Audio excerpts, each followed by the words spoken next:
সাকিব আল হাসানের নিরাপত্তার কথা ইতিমধ্যে বলেছি এবং সেটা আমরা নিশ্চিত করবো। ক্রিকেট পাড়ায় জোর গুঞ্জন, সাউথ আফ্রিকার বিপক্ষে ঢাকা টেস্টের আগেই নাকি দেশে ফিরছেন সাকিব আল হাসান।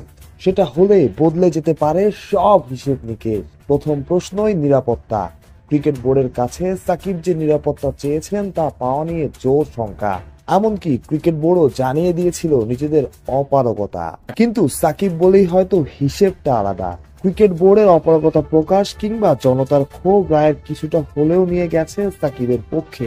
অর্থাৎ সাকিবের ফেরার যে সম্ভাবনা চলে গিয়েছিল একদমই শূন্যের কোটায়, তা আবার ফিরে আসতে শুরু করেছে। নারী টি-20 বিশ্বকাপের প্রথম ম্যাচ মাঠে বসে দেখেছেন অন্তর্বর্তীকালীন সরকারের উপদেষ্টা আসিফ মাহমুদ। ম্যাচ শেষে গণমাধ্যমকে যা বলেছেন তাতে ক্রিকেটার সাকিব আর তার ভক্তদের আশায় বুক বাঁধার যথেষ্ট কারণ আছে। কানপুর টেস্ট শেষ করে সাকিব সরাসরি চলে গেছেন যুক্তরাষ্ট্র। তার দেশে ফেরাও এখনো আটকে আছে অনেক যদি কিন্তুর ওপর, যেমনটা জানেন আপনারাই। তবে নতুন করে আশার আলো দেখা যাচ্ছে। সাকিব যদি ফেরেন, ঢাকা টেস্ট খেলেন, তবে তার বিদায়টা হতে পারে স্মরণীয়। বাংলাদেশি ক্রিকেটারদের তো মাঠ থেকে বিদায়ের তেমন রীতি নেই। আগামী 16 অক্টোবর বাংলাদেশে আসছে সাউথ আফ্রিকা। 21 অক্টোবর ঢাকায় প্রথম টেস্ট। সব ঠিক থাকলে 29 অক্টোবর দ্বিতীয় টেস্ট শুরু হবে চট্টগ্রামে।